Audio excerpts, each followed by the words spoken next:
ನಮಸ್ತೆ ವೀಕ್ಷಕರೇ, ಆಸೆ ಧಾರಾವಾಹಿ ಇವತ್ತಿನ ಸಂಚಿಕೆಯನ್ನು ನೋಡ್ಕೊಂಬರೋಣ. ಅದಕ್ಕೂ ಮುಂಚೆ ನಮ್ಮ ಚಾನಲ್ನ ಸಬ್ಸ್ಕ್ರೈಬ್ ಮಾಡ್ಕೊಳ್ಳಿ. ಈ ವಿಡಿಯೋ ಇಷ್ಟ ಆದರೆ ಒಂದು ಲೈಕ್ ಮಾಡಿ.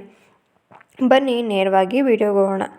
ವೀಕ್ಷಕರೇ, ಮಂಜು ಈಗ ಆಸ್ಪತ್ರೆಯಲ್ಲಿದ್ದಾನೆ. ಸೂರ್ಯ ಎಷ್ಟೇ ಬುದ್ಧಿವಾದ ಹೇಳಿದ್ರೂ ಕೂಡ ಮಂಜು ಹೇಳ್ತಾ ಇದ್ದಾನೆ, ನೀನೊಬ್ಬ ದೊಡ್ಡ ಕುಡುಕ, ನಮ್ಮ ಅಕ್ಕನ್ನ ನೋಡ್ಕೊಳಕ್ಕಾಗಲ್ಲ, ನಮ್ಮ ಅಕ್ಕ ಅರಿಶಿನ ದಾರದಲ್ಲಿದ್ದಾಳೆ, ನೀನೇ ಕಣೋ ಹಾಗೆಲ್ಲ ಇಟ್ಕೊಂಡಿರೋದು, ನಿನ್ನ ಕೈಲಿ ನೋಡ್ಕೊಳೋದಕ್ಕೆ ಯೋಗ್ಯತೆ ಇಲ್ಲ ಅಂದರೆ ಹೇಳು, ನನ್ನ ಮನೆಗೆ ತಂದು ಬಿಟ್ಬಿಡು, ನಮ್ಮ ಅಕ್ಕನ ನಮ್ಮ ಮನೆಯಲ್ಲಿ ರಾಣಿ ಥರ ನೋಡ್ಕೊತೀನಿ ನಾನು ಅಂತ ಹೇಳ್ತಾ ಇರ್ತಾರೆ. ಅದನ್ನು ಕೇಳಿ ತುಂಬ ಸಿಟ್ಟು ಬರುತ್ತೆ. ನಿನ್ನನ್ನು ಮಾಡಿಸ್ಬೇಕು ಅನ್ನೋದು ಹೇಗೆ ಅಂತ ನಂಗೆ ಚೆನ್ನಾಗಿ ಗೊತ್ತು ಕಣೋ ಮಂಜ, ಹುಷಾರಾಗಿ ಬಾ ಮನೆಗೆ ನಿನಗೆ ಅಂತ ಅಲ್ಲಿಂದ ಹೊರಟೋಗ್ತಿದ್ದಾನೆ. ಸೂರ್ಯನಿಗೆ ಸಿಟ್ಟು ನೆತ್ತಿಗೆ ಇರುತ್ತೆ. ಅವನೋಗಿ ಕೂತ್ಕೊಂಡಿದ್ದಾನೆ. ಕೂತ್ಕೊಂಡ್ಬಿಟ್ಟು ಡ್ರಿಂಕ್ಸ್ ಮಾಡ್ತಾ ಇರ್ತಾನೆ. ಅವ್ನ ಫ್ರೆಂಡ್ ಬರ್ತಾ ಇದ್ದಾನೆ, ಚೇತನು. ಯಾಕೋ ಮಗ ಹೀಗೆ ಕುಡಿತಿದ್ಯಾ, ಏನೋ ಆಗಿದೆ ನಿನಗೆ ಅಂತೇಳಿ ಕೇಳ್ತಿರ್ತಾರೆ.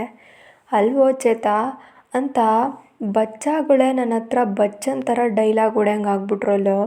ಮಗು ಕಂದ, ನೀನು ತಪ್ಪು ಮಾಡ್ತಾ ಇದೆಯಾ, ಈ ಹಾದಿನಲ್ಲಿ ಹೋಗ್ಬೇಡ, ಈ ದಾರಿನಲ್ಲಿ ಹೋಗ್ಬೇಡ ಅಂತ ಹೇಳಿದ್ರೆ ಅವನು ನನಗೆ ಬುದ್ಧಿವಾದ ಹೇಳ್ತಾನೆ. ನೀನೊಬ್ಬ ಕ್ಯಾಬ್ ಡ್ರೈವರು, ನಂಗೆ ದುಡಿಮೆನೇ ಮುಖ್ಯ, ನಾನು ಹೇಗಾದರೂ ಮಾಡಿ ದುಡಿತೀನಿ ಅಷ್ಟೇ, ಅದು ಯಾವ ಮಾರ್ಗನೇ ಆಗಿರಲಿ ಅಂತ ಹೇಳ್ತಾನಲ್ಲೋ ಅಂತ ಹೇಳ್ಬಿಟ್ಟು ಡ್ರಿಂಕ್ಸ್ ಮಾಡ್ತಾ ಇರ್ತಾನೆ. ಮಗ ಸಾಕು ಕಣೋ ಕುಡ್ದಿದ್ದು, ಸುಮ್ಮನೆ ಇರೋ ಅಂತ ಹೇಳ್ತಾ ಇದ್ದಾನೆ ಚೇತನ್ನು. ಅಲ್ವೋ, ನಾನು ಎಷ್ಟೋ ಸಲ ಹೇಳಿದ್ದೀನಿ, ಈ ವಿಷಯ ಏನಾದರೂ ನನ್ನ ಹೆಂಡ್ತಿ ಗೊತ್ತಾದರೆ ಪಾಪ, ಅವಳು ಧರ್ಮಸ್ಥಳದ ಮಂಜುನಾಥ ಅಂದ್ಕೊಂಡ್ಬಿಟ್ಟಾಳೆ ತನ್ನ ತಮ್ಮನ್ನ.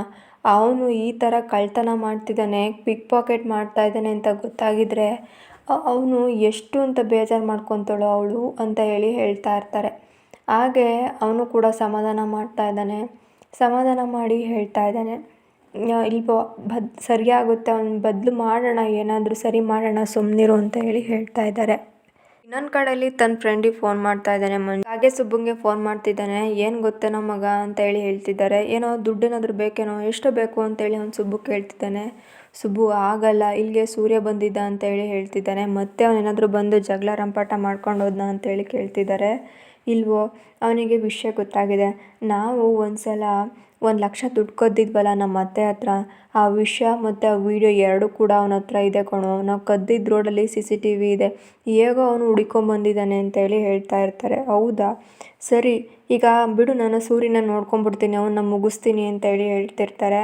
ಹಾಗೆಲ್ಲ ಮಾಡಬೇಡ, ಅವನು ನಮ್ಮ ಭಾವ, ಎಷ್ಟೇ ಆಗಲಿ ನಮ್ಮ ಅಕ್ಕ ಕಣ್ಣೀರು ಹಾಕ್ತಾಳೆ ಅಂತೇಳಿ ಹೇಳ್ತಿರ್ತಾರೆ. ಸರಿ, ನೀನು ಬೇಗ ಹುಷಾರಾಗಿ ಬಾ ಅಂತೇಳಿ ಹೇಳ್ಬಿಟ್ಟು ಫೋನ್ನ ಕಟ್ ಮಾಡ್ತಾ ಇದ್ದಾನೆ. ಫೋನ್ನ ಕಟ್ ಮಾಡಿಬಿಡ್ತಾನೆ. ಇನ್ನೊಂದು ಕಡೆಯಲ್ಲಿ ಇಲ್ಲಿ ಹಾಸ್ಪಿಟಲಲ್ಲಿ ಅವನು ಹಾಗೆ ಮಲ್ಕೊಂಡಿರ್ತಾನೆ. ಅವನಿಗೆ ತುಂಬ ಪೇಯ್ನ್ ಆಗ್ತಿರುತ್ತೆ. ಇನ್ನು ದುಡ್ಡು ಕೂಡ ಹೊಂದಿಸ್ಬೇಕಾಗುತ್ತೆ. ಇವರು ದುಡ್ಡನ್ನ ಹೊಂದ್ಸೋದಕ್ಕೆ ಟ್ರೈ ಮಾಡ್ತಿರ್ತಾರೆ. ಎಷ್ಟೇ ಟ್ರೈ ಮಾಡಿದ್ರೂ ಕೂಡ ಅವ್ರಿಗೆ ದುಡ್ಡು ಅಡ್ಜಸ್ಟ್ ಆಗ್ತಾ ಇರೋದಿಲ್ಲ. ತುಂಬಾ ಟ್ರೈ ಮಾಡ್ತಾ ಇದ್ದಾಳೆ ಮೀನಾ ಮತ್ತು ಅವರಮ್ಮ ಎಲ್ಲರೂ ಕೂಡ.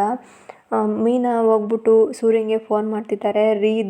ದುಡ್ಡಿದೆಯಾ ನಿಮ್ಮ ಹತ್ರ, ದುಡ್ಡು ನಮಗೆ ಇವಾಗ ಹಾಸ್ಪಿಟಲ್ಗೆ ದುಡ್ಡು ಬೇಕು ಅಂತೇಳಿ ಹೇಳೋದಕ್ಕೆ. ಆದರೆ ಸೂರ್ಯ ಎಷ್ಟೇ ಸಲ ಫೋನ್ ಮಾಡಿದ್ರು ರಿಸೀವ್ನ ಮಾಡ್ತಾ ಇರೋದಿಲ್ಲ.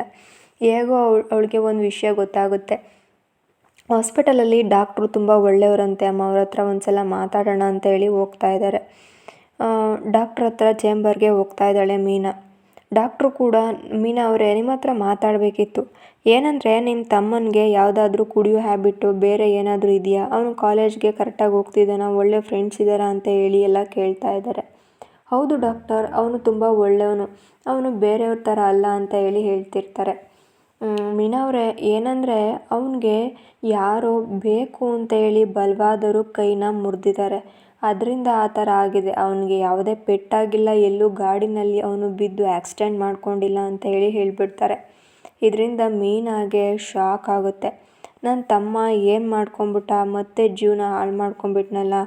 ಮೊದಲು ಒಂದು ಸಲ ಗಾಡಿನ ಕದೀತಾ ಇದ್ದ, ಕಳ್ತನ ಮಾಡ್ತಿದ್ದ, ಅದನ್ನೆಲ್ಲ ಬಿಟ್ಟು ಬದಲಾಗಿದ್ದಾನೆ ಅಂತ ಅಂದ್ಕೊಂಡ್ರೆ ಮತ್ತೆ ಇವಾಗ ರೌಡಿಸಮ್ ಮಾಡ್ತಾ ಇದ್ದಾನಲ್ಲ ಅಂತ ಅನ್ಕೊತಾ ಇರ್ತಾರೆ.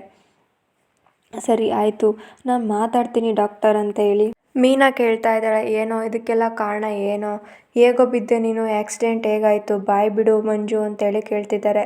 ಅಕ್ಕ, ನಾನು ಹೇಳಲಿಲ್ವಾ ನನಗೆ ಆಕ್ಸಿಡೆಂಟ್ ಆಗಿತ್ತು ಅಂತೇಳಿ ಹೇಳ್ತಿರ್ತಾರೆ.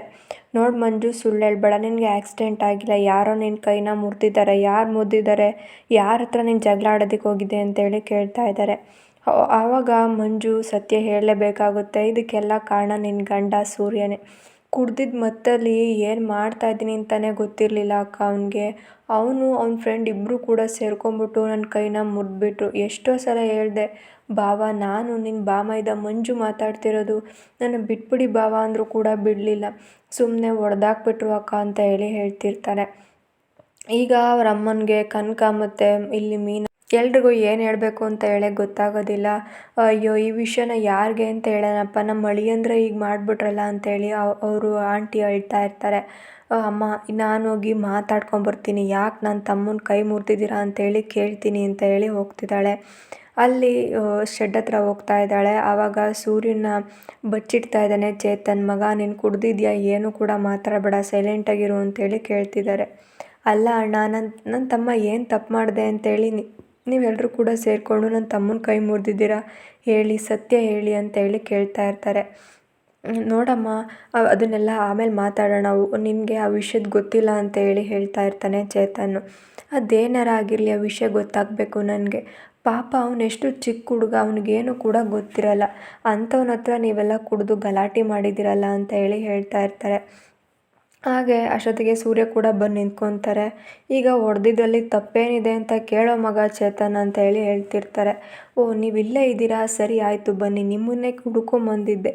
ಅಲ್ರಿ ಅವ್ನು ನಿಮ್ಮ ಬಾಮೈದ, ನಿನಗೆ ನಿಮ್ಮ ಒಂದು ಹೆಂಡ್ತಿಯ ತಮ್ಮ, ಅವನನ್ನು ಹೇಗೆ ನೋಡ್ಕೊಬೇಕು ಅಂತ ನಿಮಗೆ ಗೊತ್ತಿಲ್ಲ. ಹೊಡೆದು ಬಡಿದು ಅವನ ಕೈಯೆಲ್ಲ ಮುರಿದಾಕಿದ್ದೀರಲ್ಲ, ನಿಮಗೆ ಮನುಷ್ಯತ್ವ ಅನ್ನೋದೇನಿದೆಯಾ?